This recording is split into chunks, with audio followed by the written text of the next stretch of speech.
समुंदर गुस्से में उफान मार रहा था, मानो कोई सोया हुआ दानव जाग गया हो। लहरें इतनी ऊंची थीं कि वे आसमान को छूने की कोशिश कर रही थीं और हर टकराव के साथ वे और भी भयानक हो जाती थीं। लहरें सरपेंट्स स्पाइन जहाज से टकरा रही थीं और जहाज कराह रहा था।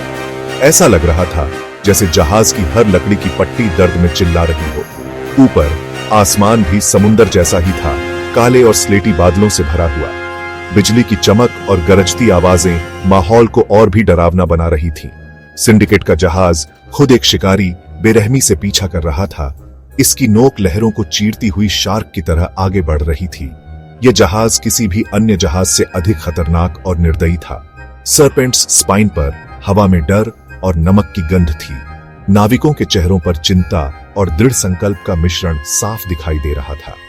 अनुभवी नाविक होने के बावजूद चालक दल ने ऐसा दुश्मन पहले कभी नहीं देखा था।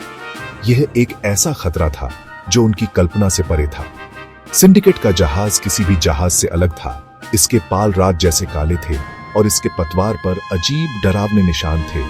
ये निशान किसी प्राचीन और भयानक जादू की ओर इशारा कर रहे थे। इससे भी बदतर थी इसके जादू की खुसखुसाहट, एक ऐसी शक्ति जो अजीब और भयानक दोनों थी। ये जादू हवा में गूंज रहा था, जैसे कोई अदृश्य शक्ति उन्हें चेतावनी दे रही हो। एलारा पुराने नक्शे को पकड़े हुए डेक पर एक झटका महसूस करती है जब सिंडिकेट का जहाज आग के गोलों की तरह दिखने वाली चीजों की बौछार करता है जो आसमान से उनकी ओर आ रही है।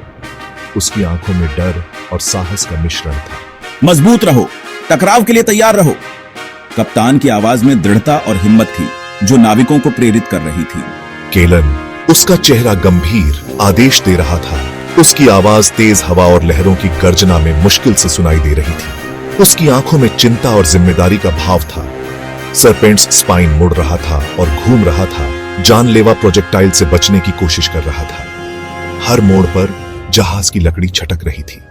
आग के गोलों में से एक निशाना लगा, मुख्य मस्तूल से टकराकर एक बहरा कर देने वाली आवाज के साथ। विस्फोट की आवाज ने सभी को चौंका दिया।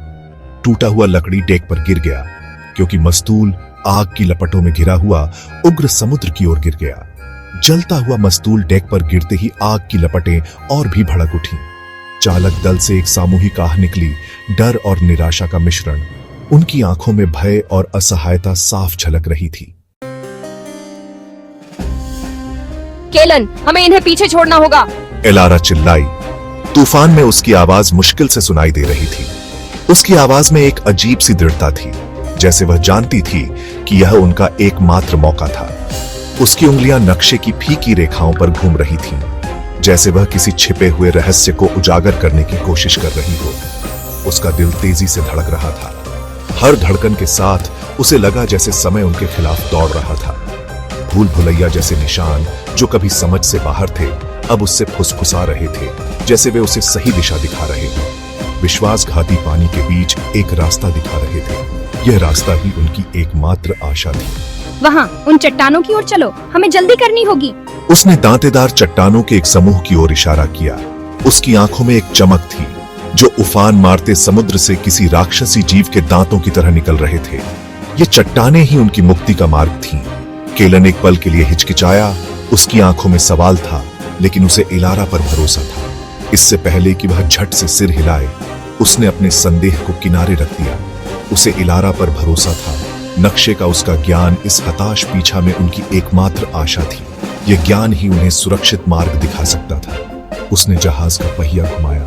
लकड़ी उसके हाथों के नीचे ठंडी और चिकनी थी। यह एक निर्णायक क्षण था। सरपेंट्स स्पाइन घायल लेकिन टूटा नहीं, ने जवाब दिया, जैसे वह भी इस चुनौती के लिए तैयार हो।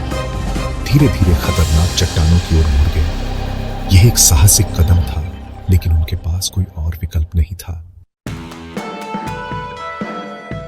उन्हें लगता है कि वे हमसे बच सकते हैं। मूर्ख, वे उस शक्ति को नहीं जानते जो हम चलाते हैं। सिंडिकेट के जहाज पर परछाई में छिपा एक व्यक्ति सरपेंट्स स्पाइन की चाल को मनोरंजन और तिरस्कार के मिश्रण से देख रहा था। उसने एक हाथ उठाया। उसकी उंगलियां कई अंगूठियों से सजी थीं, हर एक अजीब रोशनी से धड़क रही थी। राकेन को छोड़ दो, उसने आज्ञा दी। उसकी आवाज में काली शक्ति गूंज रही थी। सिंडिकेट के जहाज की गहराई से एक धीमी गति से गूंज सुनाई दी। उसके बाद बीमार कर देने वाली कमी और छींटे पड़े। सरपेंट्स स्पाइन के चारों ओर समुद्र हिंसक रूप से मंथन कर रहा था, क्योंकि राक्षसी जाल प्रत्येक आदमी के धड़ से मोटा पानी से फूट रहा था।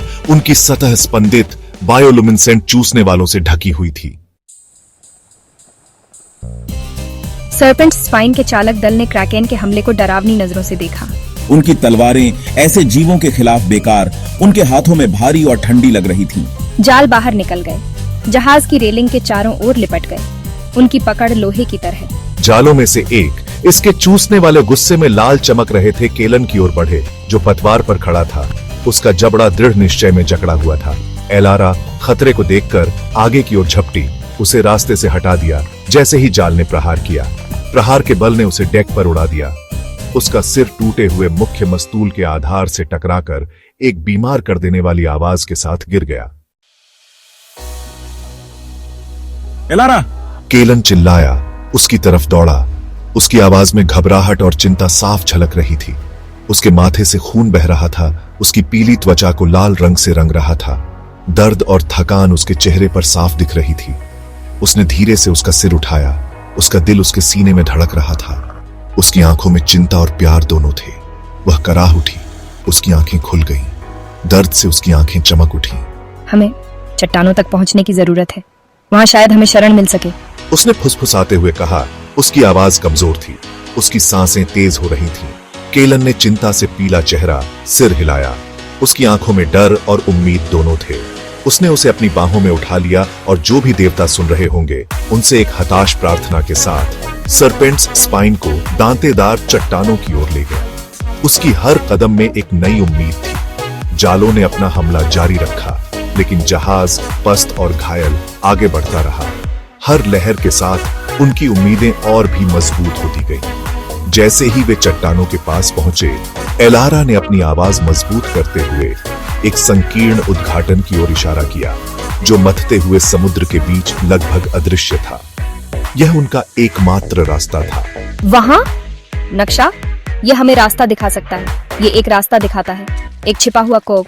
शायद वहां हमें शरण मिल सके।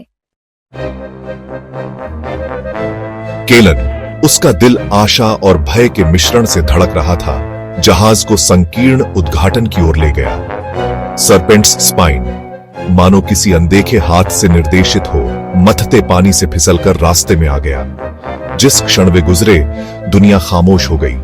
उन्होंने खुद को एक छिपे हुए कोव में पाया, तूफान के बीच शांत का एक अभयारण्य। कोव की दीवारें उनके ऊपर ऊंची उठी। उन्हें तूफान के प्रकोप और सिंडिकेट जहाज के अथक पीछा से बचा लिया। जाल पीछा करने में असमर्थ गहराई में वापस चले गए। उनके मद्देनजर केवल लहरें छोड़ गए। थके हुए और पस्त चालक दल डेक पर गिर पड़े। उनकी छातियां फूल रही थीं। सन्नाटा केवल जहाज के पतवार के खिलाफ पानी के हल्के थप्पड़ से टूटा। तूफान के कोलाहल के बाद लगभग बहरा कर देने वाला लगा। केलन अभी भी एलारा को अपनी बाहों में पकड़े हुए धीरे से उसे लुढ़के हुए बालों के ढेर पर लिटा दिया। उसने उसके माथे से बालों का एक टुकड़ा हटा दिया।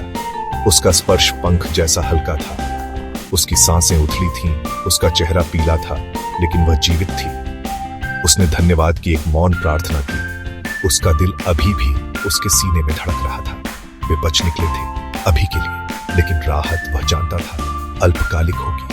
सिंडिकेट इतनी आसानी से हार नहीं मानेगा।